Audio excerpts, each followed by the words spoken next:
Hello everyone. Today we're gonna see how to get a Google phone number. Firstly, open your web browser and go to the Google Voice website. Click for personal use if you are not using it for business. Choose web as your preferred platform and sign in with your Google account. If you don't have a Google account, create one by following the on-screen instructions, then click continue on the Welcome to Google Voice page.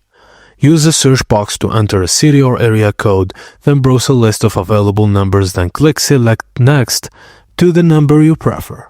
Click verify to confirm your chosen number and enter your current mobile number.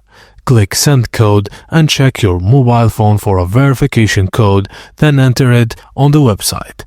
All you have to do now is click verify and click finish, then your Google Voice number is now active and ready to use for calls, texts and voicemails. And that's it guys, thank you for watching and please don't forget to like and subscribe for more.